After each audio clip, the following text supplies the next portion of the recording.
Welcome, everybody, to the Competition Archery Media Podcast, where we explore all things pertaining to competition archery. I'm your host, PJ Riley, and the CAM Podcast is brought to you by O'Neill's Classic Archery. And with us today, we have new known pro record holder and Mathews Pro-Am tournament winner, Jimmy Lutz. Jimmy, thanks for being here today. Thank you for having me. I had to put in there the tournament winner because, like we were just talking about, everybody's talking about the record, and then it's like, oh, yeah, you know, I also won the tournament too. Right. Yeah, people like to leave it out. It's all right. So how does that feel? I know after Foley, so you shot a record 60 up there, but then didn't win the tournament. I know that stung a little bit. Yeah, and I mean, it's always hard, like if you're in feet, if you're winning qualification and then you don't end up winning the tournament. I mean, for one day you shot the best out there, and then when it really mattered, you didn't. So that was one thing. I mean, my first two shoot-offs were indoors, so I felt like going outside, it would be a little bit more like just shooting out on the course. But I mean, it capped off a perfect weekend. It was an extremely busy weekend with the switch with Mathews. Yeah. The shooting, obviously, we did shot of the week. I mean, it was something was happening every day. So I was just super happy that I was able to cap it off with a win. Yeah, we should mention that, you know, you just switched to Mathews less than a week before that tournament. Then it's the Mathews Pro-Am. I got to imagine Derek Phillips and the Mathews crew were pretty happy with your showing at their first tournament. I hope so. I was so nervous that it was our first event. You know, you can get a bow shooting good at home, but you never really know how it's going to be until you compete with it. So I kept telling Danelle, I'm like, we're going to shoot so bad. Derek's going to think, what are we doing? Why did we do this? And I'm just, I was nervous. And on the practice day, I mean, it was shooting fine, but I'm like, this could be 30 up or 10 up, you know, like let's just go out there and give it our all. So, but I'm super pleased with it, and I hope Mathews is happy with how everything went. But I'm pretty sure they are. Right. So that first day you shot 32 up. When did you know in that round you're like, man, everything's just working today. I'm doing what I need to do. I feel like in every ASA round, at least this year that I've shot, I always start out really slow. And even both days in Metropolis, I think I hit the first one and missed the next two. And I don't know, I went to the bags, tried to warm up before we shot, you know, because I know I was shooting good. But I feel like I always just start out a little slow. Maybe I'm just not as confident with my numbers right away. And then, I mean, basically I was seeing well, the bow was holding well. So really, I just had to stick with it. What I like to do is I like to divide the round in 5 target increments. So my goal is to hit 4 out of the 5. Okay. And then the next 5, you know, I just try to forget what just happened. So after the first 5 targets, I only hit 3 of them. So I'm like, okay, this next one, let's go for 4 out of 5. Let's try to hit 5 out of 5 to get that one back. And that's kind of the way that I like to try to shoot the 3D stuff. I like to just break it up, because I mean, if you go on a 10 streak and you have like 5 straight 10s, well, in the known pro class, that's 10 points that you missed out that Kyle Douglas hit, you know? Right. So I kind of try to do more of like a strategy type game with it, rather than just, okay, go up there, shoot your bow, hit a 12, because it's not that easy. So, yeah. But yeah, I mean, as soon as I kind of hit my, I'd say 4th or 5th target both days, I mean, I knew it was going to be a good day. Gotcha. And I like to walk the course before we shoot, so I can see kind of what we're shooting. I mean, it doesn't really tell you a lot. It might tell you if it's a really long course or shorter course or a tricky course. Yeah. But I don't know. I just like to walk it and look, okay, we got a 25 yarder. Well, I can hopefully mark that off as a 12, you know, like it could be a pretty good day today. So that's kind of how I go about that. And that one, there weren't really any, you guys didn't really, I didn't see your Saturday course, but on Friday you didn't have any short ones. I think the shortest on Friday was like 38. Okay. And And that was one that I missed. It was the second to last target, and I let off on it. It was a black, well, one of the boars. Gotcha. And the sun was behind it. I just saw a silhouette. So I basically sat there aiming until I saw core line and just punched it when I saw the core line. And then the Saturday we had a 5-yarder. Okay. I mean, you can see on the target arrow holes. I mean, it did get some people. Yeah. If you run a tape, or even like Archer's Mark isn't necessarily going to be on for those really close yardages. So I think my 5-yard is like 38 yards typically. Okay. On my Redding setup. Now I was actually a little nervous because I didn't know I'm shooting a Mathews now, different bow, different speeds, everything. Right. So I just put it on 38 yards and I actually went last on it, but luckily the guys in my group gave me a little bit of room to work with. But yeah, otherwise, I mean, I don't think we really had anything in the 20s at all. Yeah. Just that 5-yarder and then 37 and up. I wanted to ask you about, because you don't use the typical sight tape. You use the sight scale. I'm not sure what I know what it looks like, but I'm not sure what they call it. I do think they call it the scale.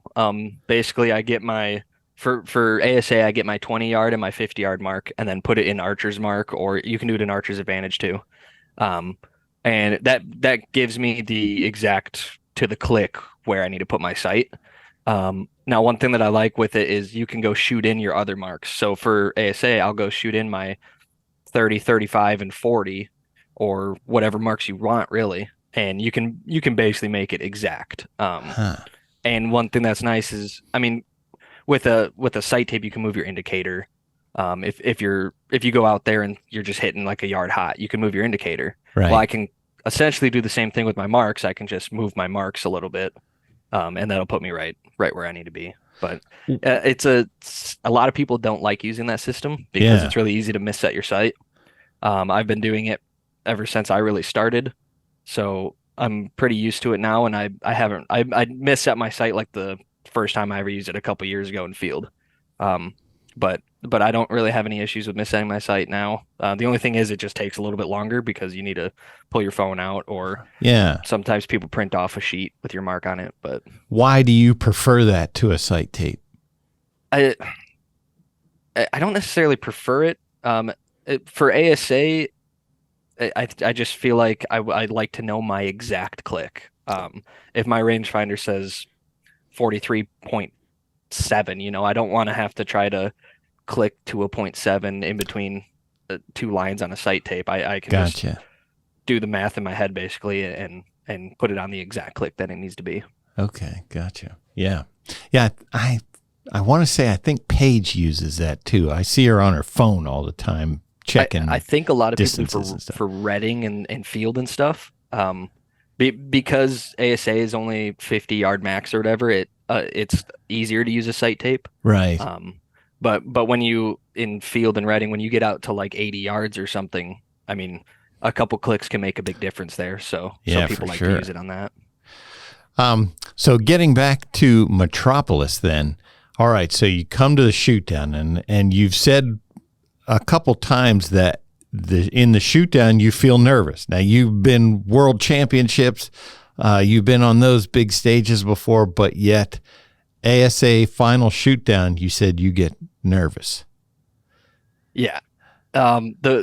In Foley, I was shaking worse than I ever have. It was, and I really, because we were indoors, I couldn't see much. It was just a nightmare. And then I think Minden was the next one I made, and it was indoors as well. But I wasn't coming in with the lead. I was coming in from behind, and I knew, just go out there, try to hit 14s or whatever, try to give yourself a chance at winning. So I really didn't feel that much nerves in that one. Gotcha. And then we walk out in Metropolis, and I'm trying to click my rangefinder on the boar on the first target, and I'm just shaking. And Stefan's my umbrella guy. He's like, just calm down. You're good. Just go for 12s. Wind might come. We just gotta work with what we got now. Yeah. But man, I was until I shot that 8 on the third target, I was shaking bad. Like worst nerves that I've ever had. What do you think that's from? Like, because I'm sure you get nervous. I've heard other pros talk about, you're always a little bit nervous, but like, if you're talking about it, I'm guessing it's something different than what you normally feel. Yeah, I think it's one like this the whole concept of like a 14 ring, because that can let anybody catch up really. Right. Like in FIDA, you shoot at 10s and that's it. And then obviously like the people that we're shooting against, like Kyle, Justin, Hannah, Jeff Rainey, and all them. I mean, this is their thing really. Like they're so good at this. I mean, Kyle just smashed every 14 he went for, I think. Yeah. And I mean the fact that I was going in with the lead like Foley, and in Foley I basically choked. I mean, I think I ended up third in Foley, so I just didn't want that to happen again. Right. And I think that's why I was a lot more nervous than I was for the previous ones. That was a crazy shoot down, though. I did the numbers. It was something like 29 arrows shot, and 15 of them hit 14s. Yeah. When we walked out there with Stefan, right before we walked out, I said, I'm not going to shoot until almost everybody else does, because I can get a shot off quick. So that minute that they give us is a long time for me. And I told him I'm going to watch to see what everybody does, and I'm not going to shoot. And I step out there, and as we're getting ready to shoot the boar, I see Kyle shoot, and I waited a little bit on the first one. So I shot, and then we get to the second target, and I told him, these aren't the people that I can play defense against. I need to go. I need to play offense now. Like, I can't do this. I just need to go hard at everything. Yeah. I mean, within one target, my whole game plan changed for that. And it probably would have been different if you come in with a bigger lead, but a 2-point lead. And I mean, 10 points on Kyle is literally 3 targets. So there's no playing defense against that. Yeah, I mean, and that was, so you shoot this ridiculous score of 66 up, but then there's Brent Platt. I mean, we only ever had 160 up before. That was by you in Foley. In this tournament, there was a 66, 64, and a 60. Yeah, people have been saying online and stuff that the course was easy or whatnot. I will say the second day course the lighting was just perfect. There was no wind. It almost felt cooler than the day before as far as the temperature and humidity goes. Yes, for sure. And I think, I mean, that everybody was just shooting so good. Yeah. We had 3 or 4 really long targets.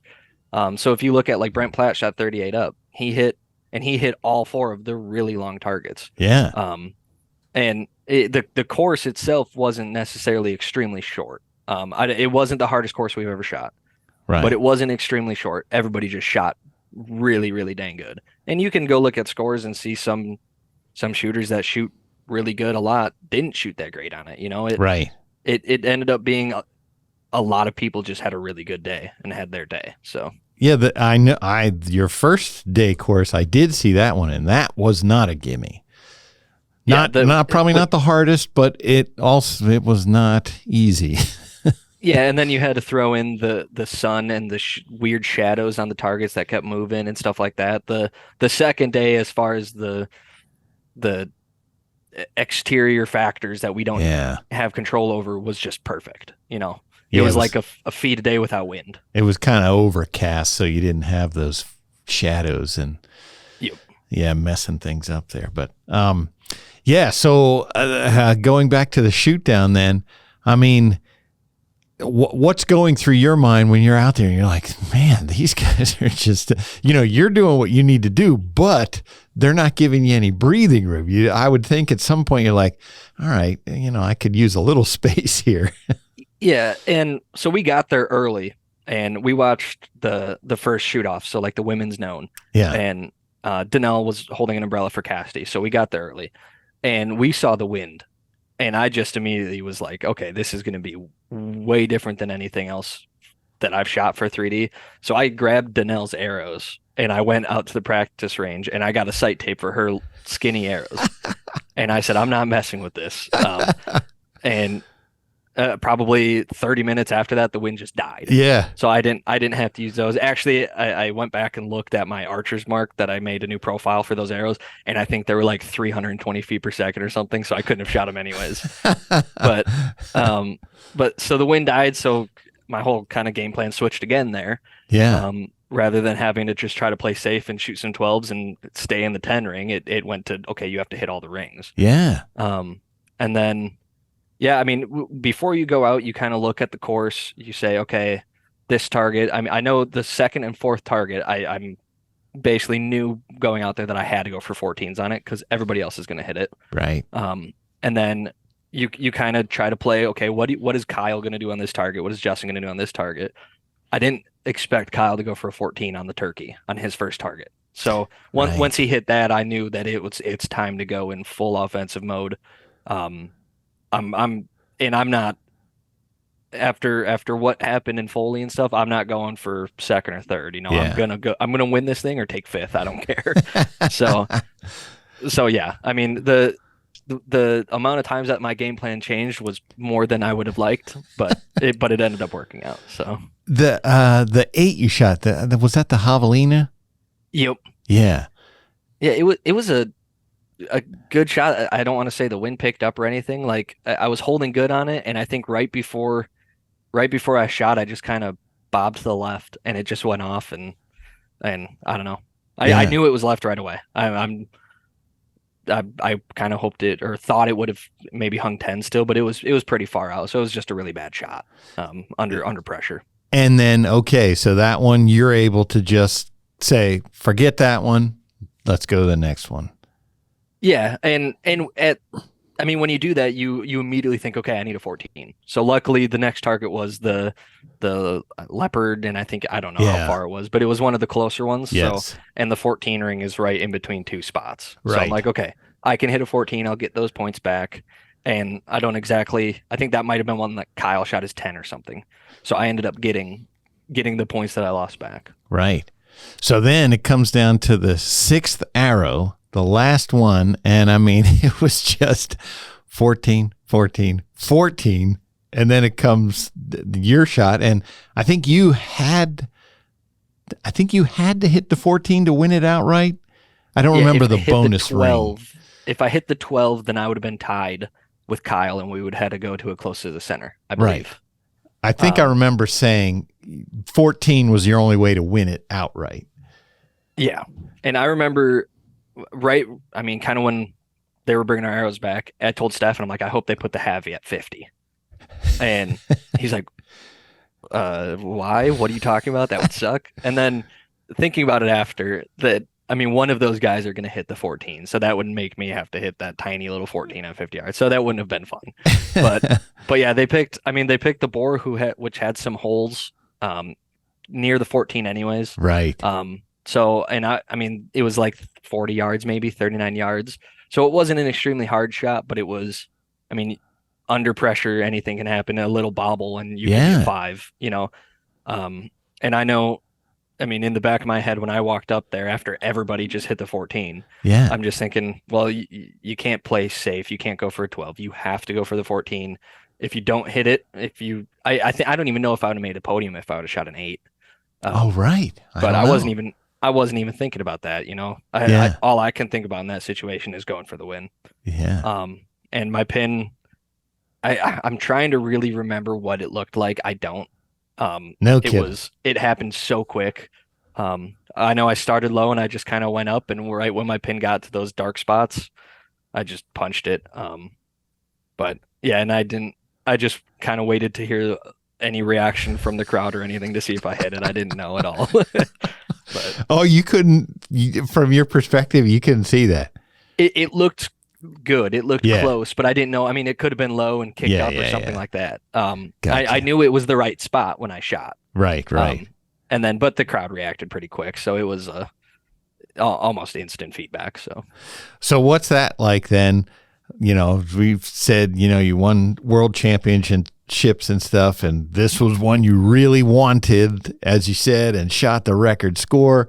When your arrow finally hits and you hear that crowd reaction, what's that feeling like? It's just a whole bunch of relief. Like with being the first shoot with Mathews, the Mathews Pro Am, coming out with a lead again. I probably wanted this more than any win. It meant a lot more to me, for sure. Yeah. So it's just a whole bunch of relief just falls off your shoulders. I mean, you hear a lot of people when they win something big like Vegas or an ASA or something like that, they go celebrate. I was so exhausted after the weekend. I just went and laid down, and then we drove home. Like it's just so much relief and pressure that falls off of you when you get it done like that. So that's cool to hear. Yeah, you see the like teams when they win the Super Bowl or something, they're partying. There's Jimmy Lutz, just won his big tournament, passed out. Yeah, we went straight to Longhorn, had a quick meal, went back, and went to bed. It was great. That's awesome. Well, so yeah, I was hoping to be able to look up. There was something with the ASA's website this morning. I couldn't check it out. I know you were close with Shooter of the Year. I didn't do the drops or anything the last time I looked at it, but you were within striking distance. And now with this score, the 66 up, that certainly you got 2 record scores of your 4 that you count. So I'm sure you're right there in with Shooter of the Year. But as we were talking about, the Classic you have to go to in ASA. That has to be one of your scores, but that is also when the World Championships are. Have you decided what you're going to do there? No, that one's important to you too. Yep. I have, but I haven't confirmed anything yet. So first of all, I did the math. Like a couple shooters have done the math and told me on the Shooter of the Year stuff. And as of now, what it looks like is that I have an 8-point lead over Kyle and Justin. Gotcha. I mean, that could be incorrect, but I mean, from the math, taking out everybody's drop score, that's what it looks like. Right. Which I'm pretty confident that's the case and that's correct. It would be really hard for me not to go to the Classic. Shooter of the Year, I mean, that's not something that is just you can easily go out and win, you know? Yeah. So I mean, I would have to still shoot really well at the Classic, which I have full intentions on making that shoot off and hopefully being able to shoot for a win at that one. But World Championships is also something fairly special. Right. I mean, this would be a chance at being the first time to ever win it twice, which would be pretty cool.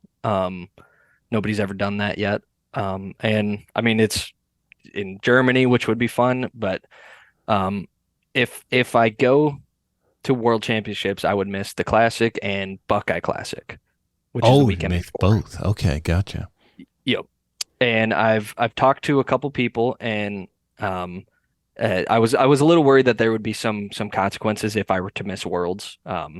Like, I don't know, people have talked about like suspensions and stuff, but really the consequences wouldn't be that much. The only thing would be I would be letting my teammates down by not being able to go. Right.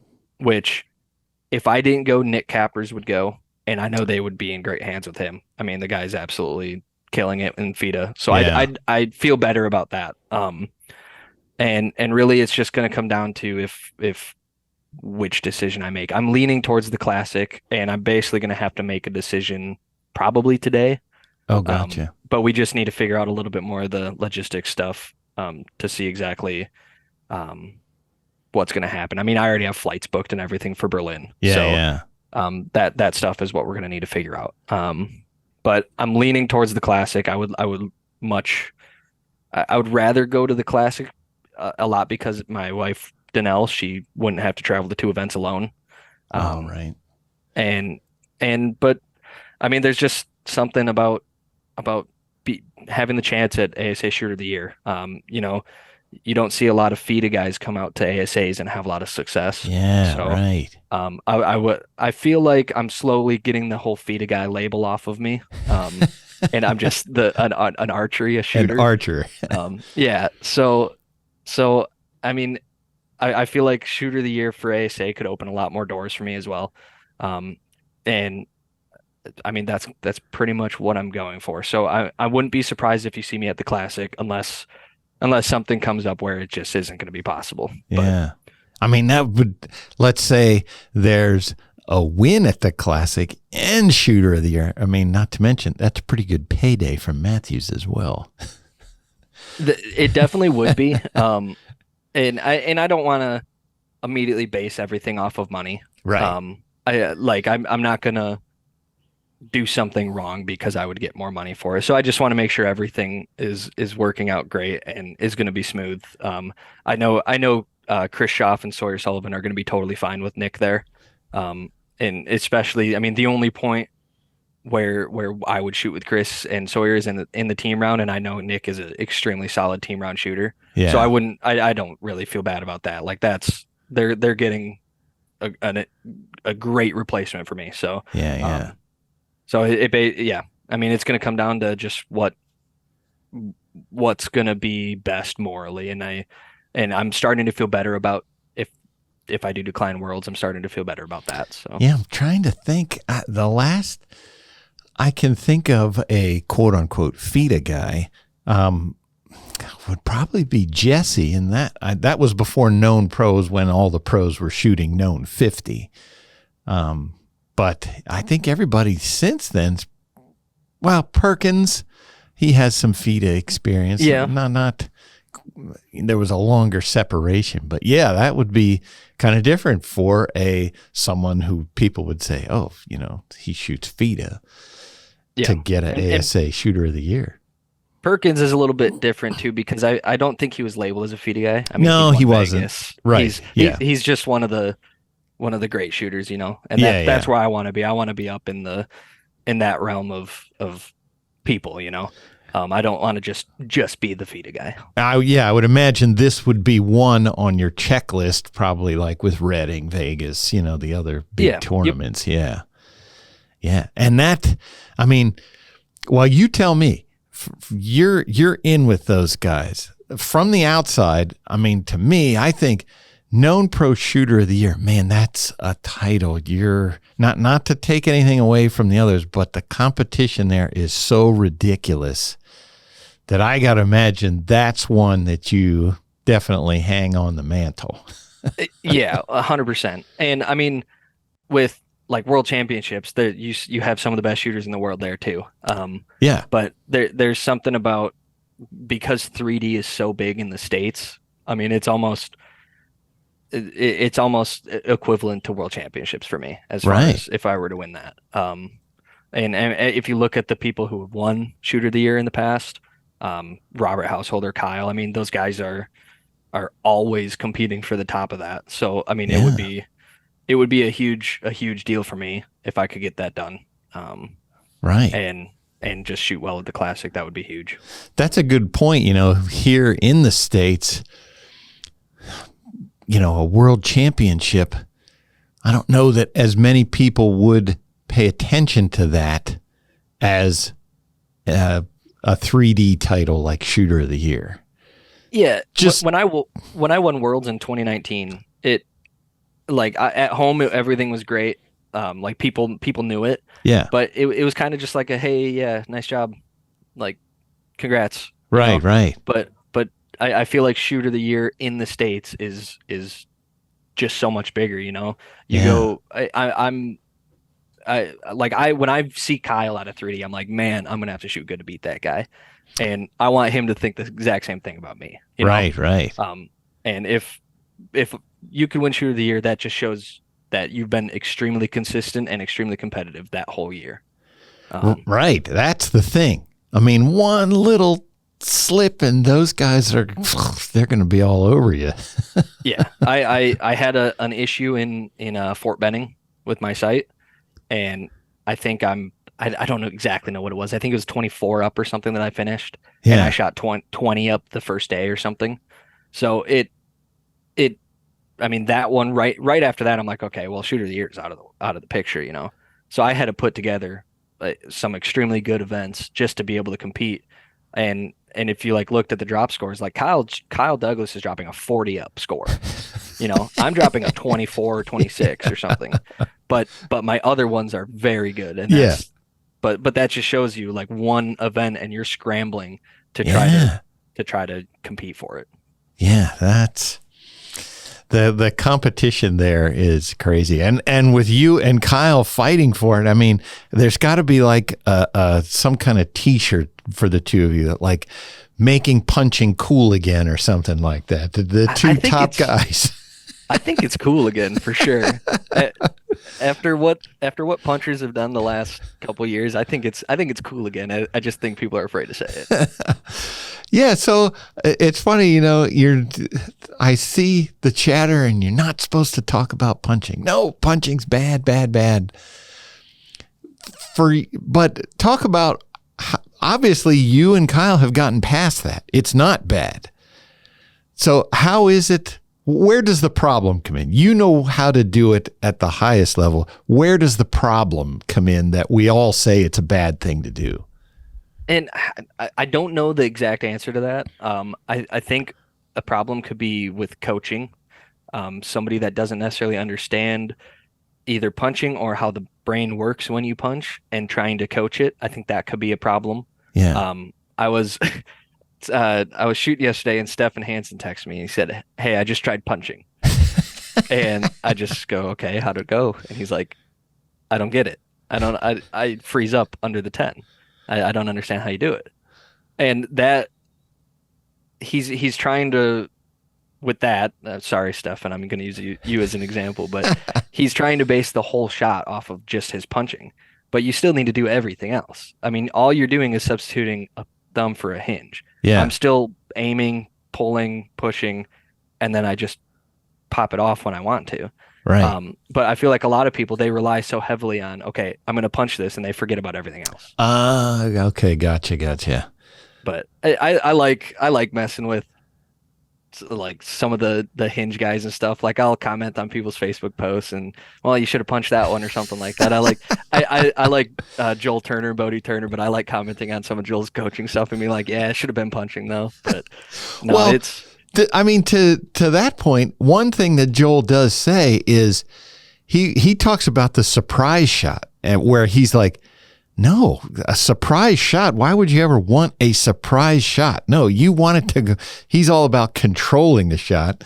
How he activates it. He just doesn't call it punching. But right. I mean, he does agree that, yeah, you don't want the surprise shot. Whereas that seems to be what we talk about so much with a hinge. Oh, you want that surprise shot. No, you know exactly when it's going off. So you know exactly where that pin is and where the arrow is going.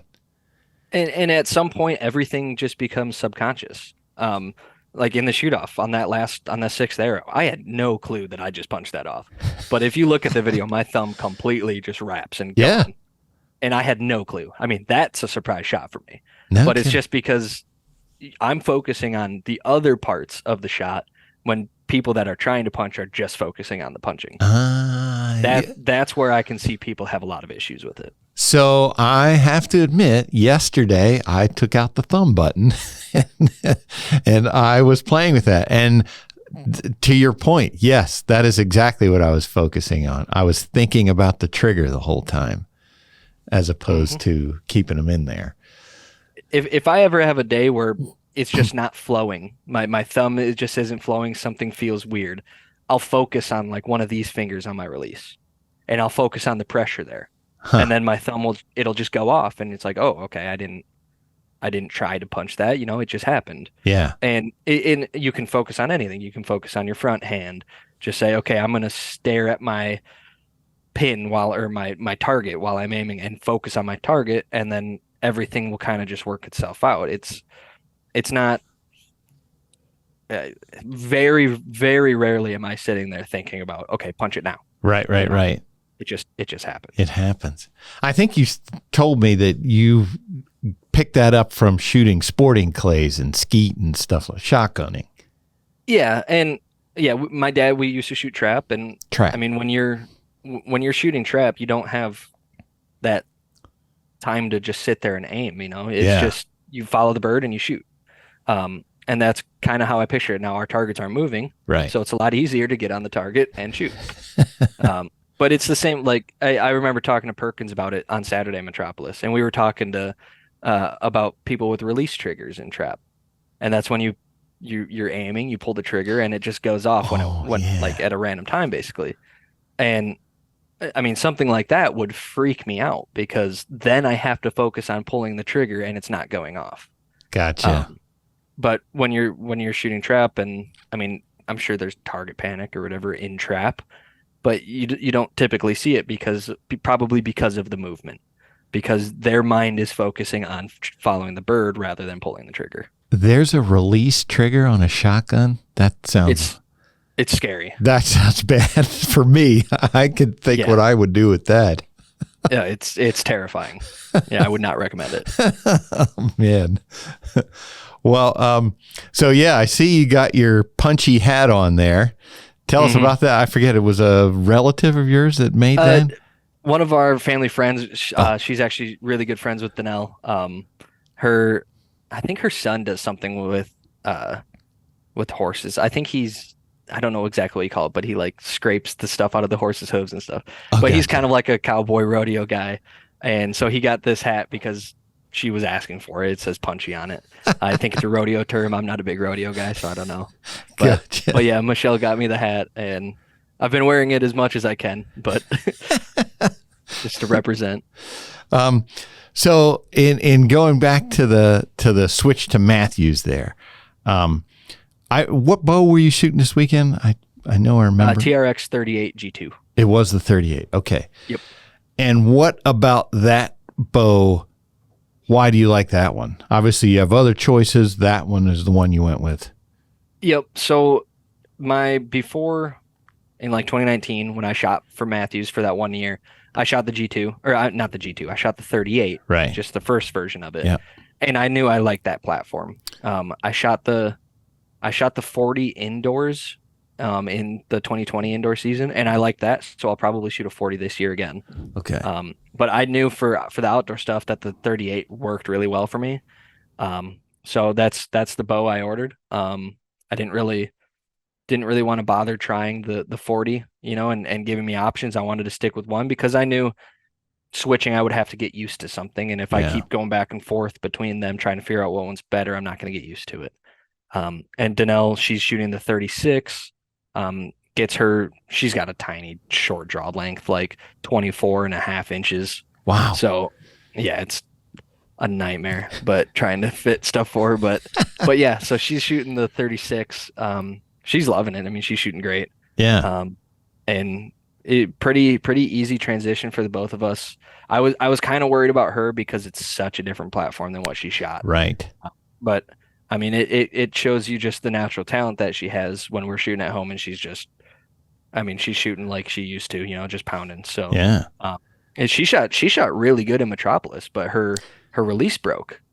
Is that what I heard? There was an issue. I didn't hear what it was. Yeah, she was shooting like a 6 or 7 year old release, and basically the sear moon or something wore down finally. Ah, no kidding. And it just was a terrible timing. It was like her third target of the day on Saturday. And she shot the whole time with no click.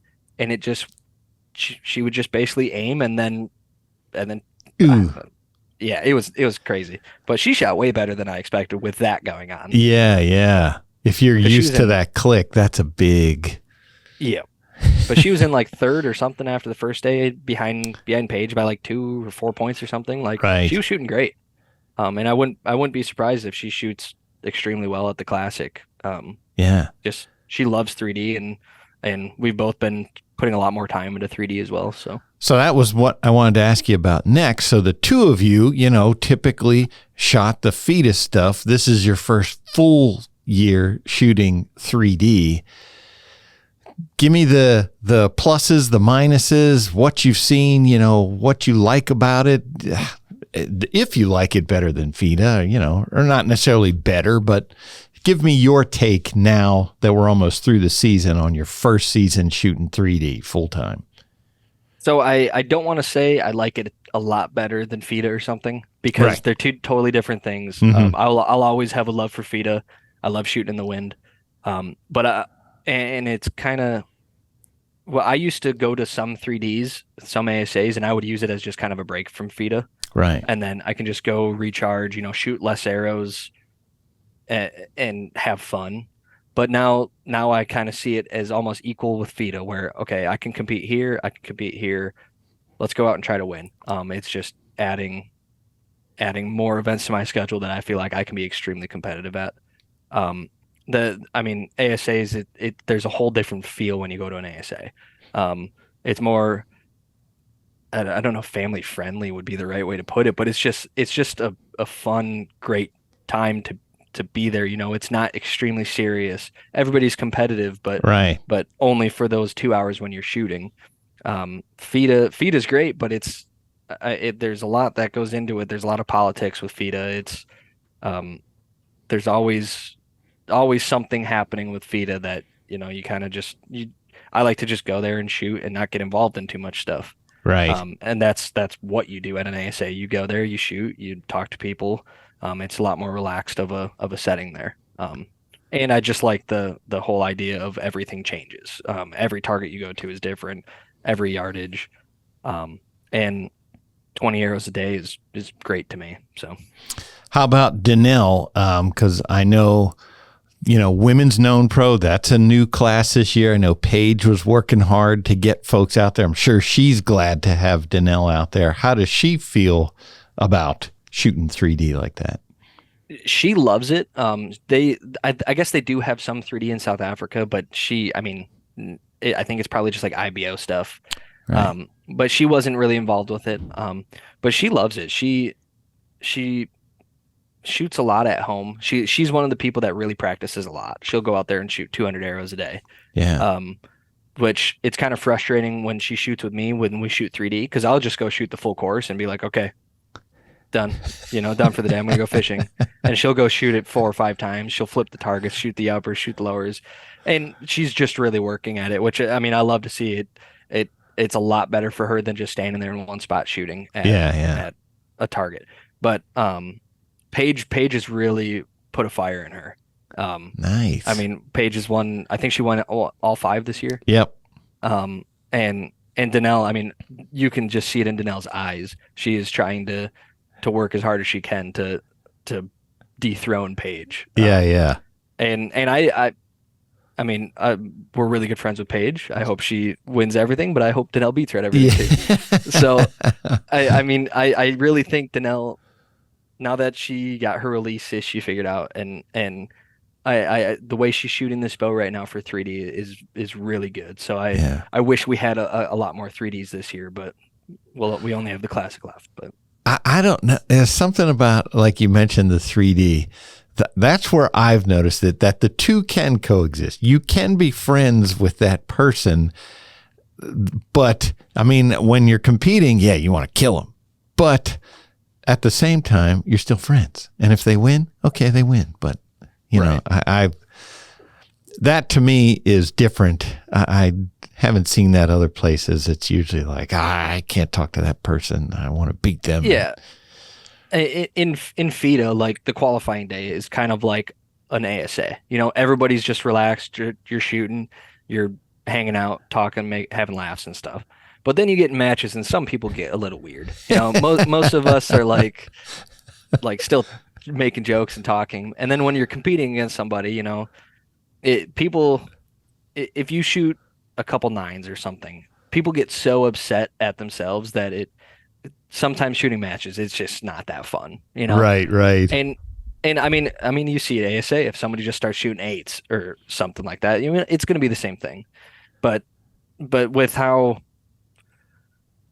important the matches are in FIDA, and how it's just 15 arrows and you could be done for the whole day. You know, people take it extremely seriously, extremely serious. Some people just take it way too far. I feel like the people that are doing well at FIDA are the ones that just are kind of more relaxed. And it's, if you shoot a 9, it's not the end of the world. You'll get points back, Right. And I don't know. It's a whole different feel. It's So, almost like a different sport. I'm imagining you'll be at USA Archery Outdoor Target National Championships. Yep. Okay. Yeah, I'll be there. You're defending champ there. Did you also win the U.S. Open? Yes. Okay. You won both last year. Yep, I won both last year, and Okay. and that was my second time in a row winning U.S. Open. Okay, gotcha. Yep. I just remember, when people talk about the punching, I sat and watched you last year on the second round, you guys shoot 2 72 arrows. Yeah. At Okay. Nationals. the second one, you were all the way down on the left there. There was a nice berm there. And I just remember standing behind you and I was like, man, he doesn't miss. And they weren't, what was impressive to me was the 10 ring is about, I don't know, coffee can size, maybe a little smaller than that. But I just remember, I mean, you were in the X, like boom, boom. It was hard to see the total number of arrows down there. They were just in there.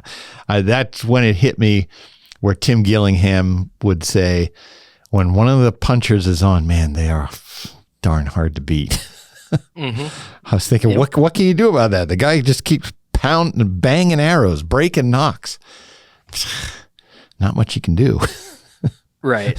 Yeah, it's if you're in the zone and punching it can be crazy what the scores that you can shoot. I mean, yesterday I kind of figured something out. I can't tell anybody yet, but I figured something out with a setup. And I mean, I shot more X's yesterday than I ever have, and it was kind of scary how good it was. No kidding. And it could have just been a really good day, but I think I figured something out that's going to give me a couple extra points in FIDA. So, but it was one of those days where I'm just pounding. I fletched up a new dozen arrows, and halfway through I had to go fix almost all the pins on them. I mean, it was just crazy. So, jeez. But yeah, it can get scary if a puncher's hot. Well, before I forget, I wanted to finish your bow setup because I like to know about this stuff. But your draw weight is what? For 3D, it's 70. You are shooting 70. Okay. Yep. And which let off are you shooting? I shoot the 80s. Oh, you do go for the big let off. Okay. Gotcha. Yep. It's when I broke my arm in 2018, I went to basically 80s since then. Okay. And so that's what I've shot basically the whole time I've shot professionally. It's relaxing. When I shot for dart and I shot 85%. Right. So the first couple of days with the Mathews was a little bit of a workout. Yeah. But I don't exactly know how many pounds. I think 14 pounds maybe of holding weight on the 70 pounder. Okay. And like 11 or something on the 60 pounder. I'm not positive, but yeah, it's 80%. I feel like I had really good success with that in the past, so I just kind of stuck with it. I didn't want to try to bump it up to 75s. Danelle's shooting the 75s. She's loving those. I do have some 70Bs for her, but I don't think she wants to try them. She's loving the 75%. She shoots a hinge. Yep. Yeah. Yep. So she's going to pull a lot harder than me too. Right. That's where that comes from. And if you look at the weight on my stabilizers, I don't know if you noticed this past weekend, but I had 3 ounces out front. So is that right? I thought I did not. I just assumed you had a stack out there. No, I had 3 ounces out front and maybe 8 out back. Okay. I mean, if I went to 75%, then I would just probably have to double my weight on my bars too to make it sit. Yeah. But that's a big reason why I run such little weight on my bars is because of my 80%. Gotcha. And you're not like a hinge shooter. You need some of that pulling to help your release go off. You don't need that. You don't have that problem. Right. If it's really windy, I'll throw another 3 or 4 ounces out front and just pull really hard. Yeah. And everything will kind of just sit still. But if it's, any small breeze, I don't have to worry about it. Which release do you shoot? I don't think I know that. I shoot a True Ball Abyss, same one that I've been shooting since 2018. Gotcha. Yeah, all beat up and ugly looking, but still does the job. And is your set like hairy light? Yeah. Okay. People, I don't really let people shoot it because it can be dangerous. Because if you hit the back wall too hard, it'll just go off. Gotcha. So I have to cock it upside down, or else I have to push up on the thumb peg to do it. That's right. You did show me that once. Yeah, it's very hairy. I'm guessing it's the same thing.